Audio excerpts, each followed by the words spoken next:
If you are unfamiliar with the name Dunwich, I will quickly do a recap of what happened in Fallout 3. The Dunwich Building was an unusual building with a strange force among it. A monolith laid in the basement of this seemingly normal wasteland relic. Ghouls surrounded the area, and the further and further you got into the building, the more unusual it got. Instead of being just some average DC ruin, it became an increasingly haunting and eerie experience. With the expansion point lookout, we finally uncover the mysteries. The Kernekva was a book in which unleashed or suppressed the monster of the Dunwich Building. It is unknown what the force was, but what it was not of the nuclear wasteland. It was not of the post-war land of DC. It was beyond that. It was paranormal. But now in Fallout 4, 10 years later, miles away in Boston, we see the Dunwich Borers. The Dunwich Borers is a pun off the real Dunwich Horrors by H.P. Lovecraft, in which the Dunwich story is known for. This in a way is a continuation of the strange and paranormal of Fallout. Dunwich Borers is like the Dunwich Building. It seems normal. You may stumble upon it for a quest.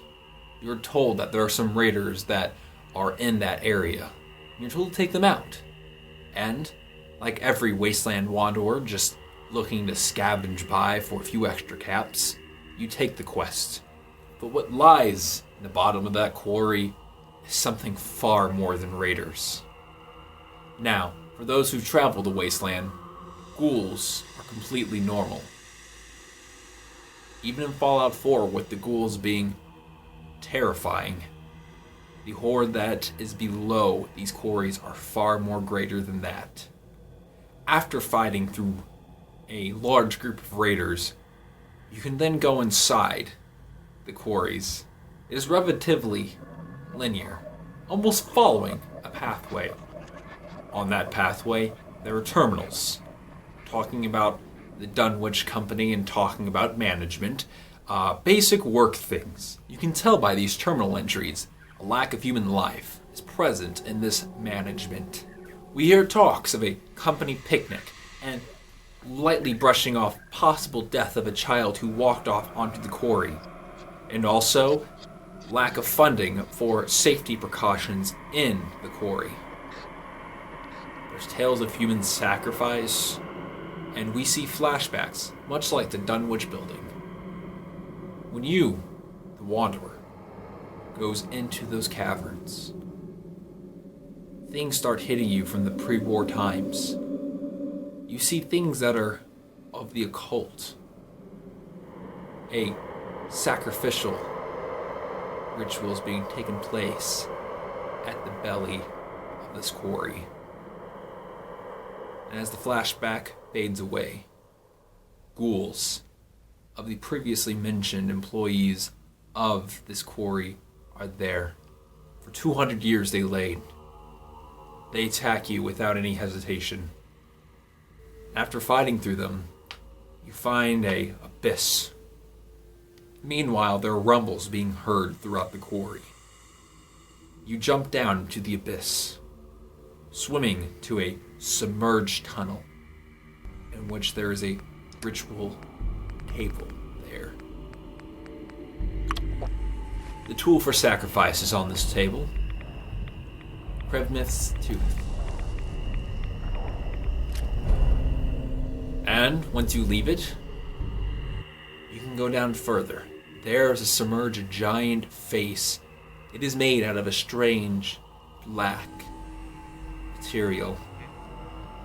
At first you may not know what it is, but looking closer at it, you'll realize that it's staring right into your eyes. Very little can be understood from the information given to us up front.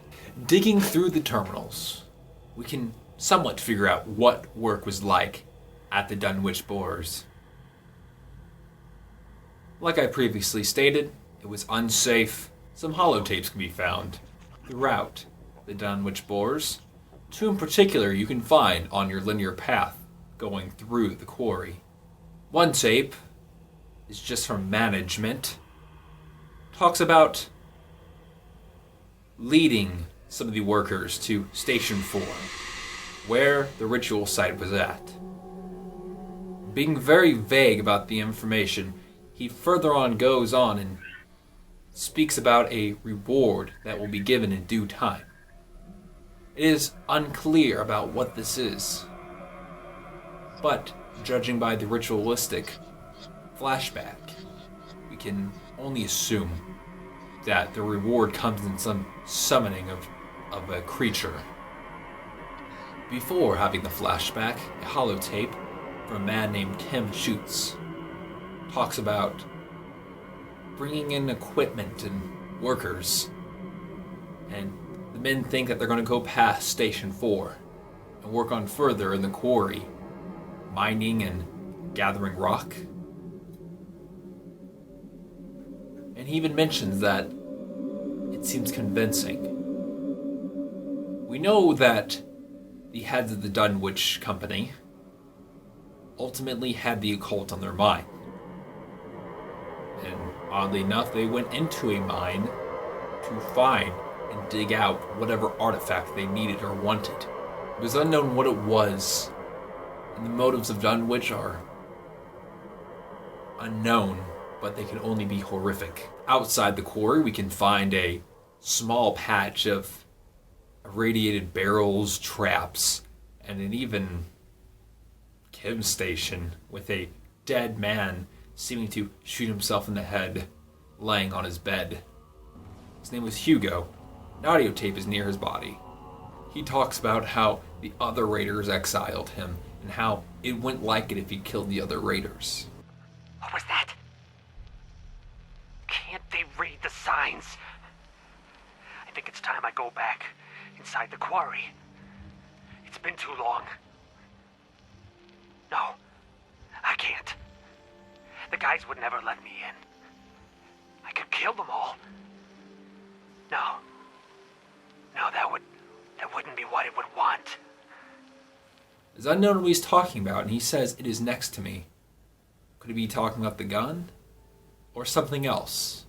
Are there other artifacts around the Boston wasteland and the Commonwealth that pertain to the Dunwich Bores? It is unknown, and obviously it seemed that the workers summoned something due by the destruction scene inside the ritual chambers and the submerged head. Maybe there's something else that I wasn't able to find in my research. Or maybe there's something that no one has ever seen yet in the Commonwealth that can pertain to the story. Or maybe the story will lead us to another part in a different wasteland in the future. It is unknown right now, and hopefully we can find it out. Although Fallout can be extremely funny, there's a lot of vagueness and a lot of mystery in the universe of a shadow of a once thriving world. And hopefully we can explore this and find out more about it. In Fallout 3, there's still things to explore, and the game is 8 years old now. Next, I'll be looking into an elementary school that switched out its dietary plan for a rather shifty kind of food. Schools in America now focus on a healthier and more tight-knit diet. But could that go to the extreme? And what would that be like when combined with a post-apocalyptic world? We'll figure out that next time in Fallout 4 lore. I'm Loud Soda, and thank you for watching.